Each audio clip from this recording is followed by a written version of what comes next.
Hello there, everyone, and welcome back to GSL English. My name is, of course, Gideon, and in today's lesson, we have an advanced English listening test. So, if you have or are preparing for an IELTS exam or something similar, or you just want to improve your overall listening skills, then this lesson is most definitely going to help.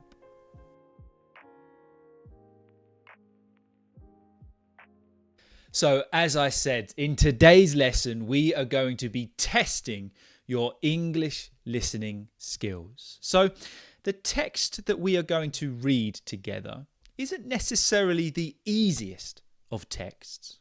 I wanted to challenge you, but give it a go. No matter what level you are, or if you think you can do it or not, just relax and give this little test a try. So we're going to separate the lesson into different parts. Firstly, I'm going to read the text out loud.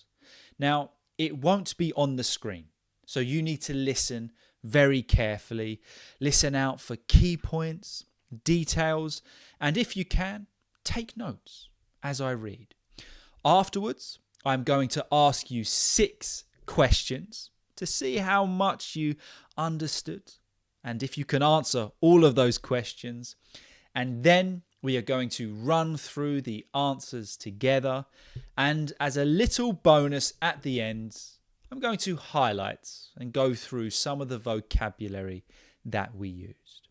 So as I said, this is all for a bit of fun, but you want to practice your listening skills with this. So if you can, get comfortable, get somewhere that you can listen nice and carefully, take notes, do whatever you need to. But once you are ready, we will begin with the first part of this class, and I'm going to read the text out loud. The text that we are going to be reading is about the Northern Lights. Okay, maybe you are familiar with that. If not, you will learn something new. So, here we go. Listen very carefully.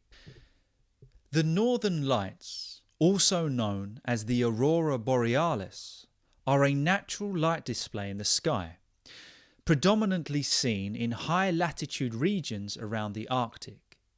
These stunning lights are caused by the collision of solar particles with the Earth's atmosphere. The lights are usually visible in countries like Norway, Sweden, Finland, and parts of Canada. Auroras are typically seen in the night sky as green, pink, or red curtains of light that dance and shimmer. The colours depend on the type of gas particles involved in the collisions. Green is the most common colour and is produced by oxygen molecules about 60 miles above the Earth. Red auroras are rarer and occur at higher altitudes. The best time to see the Northern Lights is during winter months when the nights are longest. Many tourists visit northern regions specifically to witness this spectacular phenomenon. It's a favourite subject for photographers and nature enthusiasts alike. Okay, so that is the text. Now, if you need to, go back and listen to that again or a few times, just to make sure you've got most of the main points in your head. And once you are ready, I'm going to read you the questions out loud. Okay, now I think I said there were 6 questions, but there's actually 7. Okay, so we're going to look at 7 questions. So once you are ready, I'm going to read the questions out loud. Question number 1. What are the Northern Lights also known as? Okay. What are the Northern Lights also known as? And after each question, I'll just give you a little bit of time to write the answer down. So, what are the Northern Lights also known as? Question 2. Where are the Northern Lights predominantly seen? Where are the Northern Lights predominantly seen? By predominantly, we mean most commonly seen. Okay, and if you need to, before we move on to the next question, you can pause the video and write your answer down. So where are the northern lights most commonly or predominantly seen? Question 3. What causes the northern lights? So how does it happen? What causes the northern lights? Question 4. Which colour is most commonly seen in the northern lights and what causes it? So a bit of a two-part question, but the main part is that first part. Which colour is most commonly seen in the northern lights and what causes it? This was challenging. Looking at these questions back now, this was very challenging. So if you get all of these, I will be very impressed. Question 5. Which auroras are most rare? Which auroras are most rare? Again, if you need to pause the video to write your answer down, absolutely no problem. Question 6. When is the best time to see the northern lights and why? When is the best time to see the northern lights and why? And I have just realised that there is not 7 questions, there is only 6 questions. I had just written the same question twice. So go back to the original part of the video at the beginning. There are only 6 questions. Okay, so when is the best time to see the northern lights and why? Okay, so if you need to listen to those questions again, just go back to the video. You'll see the timestamp at the bottom. But once you are ready, without cheating, we are going to go through the answers together. Okay, here we go. So, what are the northern lights also known as? The answer was the aurora borealis. The aurora borealis. And if you got the spelling of that correctly, then very well done. You can see that I've highlighted it there in the text, the correct spelling. What are the northern lights? Where are the northern lights predominantly seen? They're predominantly seen in high latitude regions around the Arctic.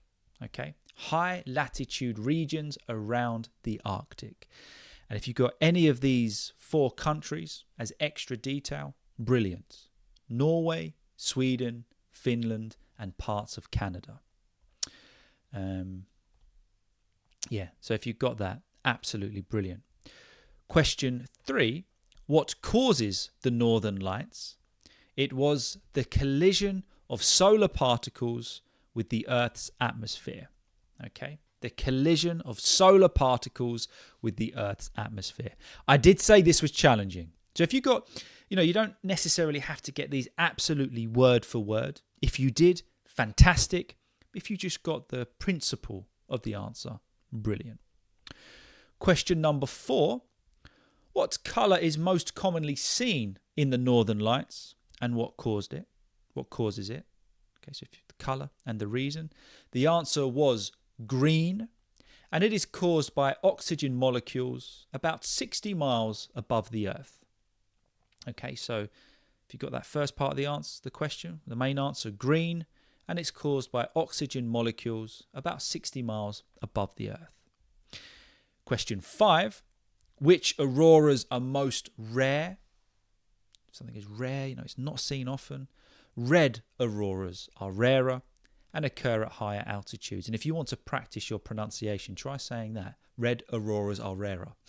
I had to practice that so many times before this video. Okay, and question 6, which is the final question because there were not 7 questions. I always like to make it more confusing than it needs to be. When is the best time to see the northern lights and why? So again, a 2-part question, which you'll often see in exams. During winter months, because the nights are longest. Okay, during winter months, because the nights are longest. So if you got any of those questions right, really well done. But if you didn't get any of them right, don't worry about it.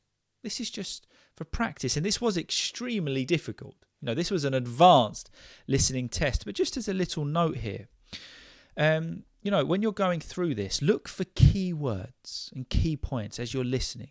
What are the Northern Lights known as? Just try and think of what questions might be asked and just listen for details. It really does help. So please let me know in the comments how many you got right. If that was too easy or too difficult for you, give me your feedback. And if you would like another one of these listening tests, I will prepare it just for you. And if you've got any topics that you'd like me to prepare it on, let me know. So just before we conclude, let's run through some of the vocabulary that we looked at. So we spoke about high latitude regions. High latitude regions. And these are areas of the Earth that are closer to the poles. So the North Pole and South Pole. So high latitude regions. We spoke about the atmosphere, being in the atmosphere. That is the layer of gases surrounding the Earth. It also used this beautiful kind of word picture saying curtains of light. Curtains of light. And that was describing the appearance of the auroras, which look like flowing drapes or curtains in the sky. Maybe you can picture this in your mind. Where there's that like dark blue, then these green kind of wavy, beautiful curtains in the sky. Maybe you can picture it in your mind. Altitude, which is the height above sea level. Then we spoke about it being a phenomenon, which is an observable event, especially something remarkable or unusual. So if something is a phenomenon, it's incredible, it's unusual, just like the Northern Lights are. We talked about photographers, which are people who take photographs professionally or as a hobby. I like taking pictures, but I'm by no means a photographer. Some people either do it professionally or a very serious hobby. And then finally, we spoke about nature enthusiasts. If we are an enthusiast about something, that's somebody who enjoys or are passionate about that particular topic. In this instance, it was nature and natural phenomenon. So they are an enthusiast for that. I am a car enthusiast. So there you go. There's some vocabulary to look at. That is the end of the listening test. I hope you enjoyed it. I tried to do something natural, but also a few of you have been asking me to challenge you recently. So there you go. That was a challenge. If you enjoyed this listening test, please let me know in the comments. Give this video a thumbs up, share it with your friends, your family, your pets, whatever you need to do, and I will provide more. And if you haven't done so, please do subscribe to my channel as I help you to speak fluent, natural, and confident English. Thank you so much for watching, and I'll see you all very soon. Have a good one, guys.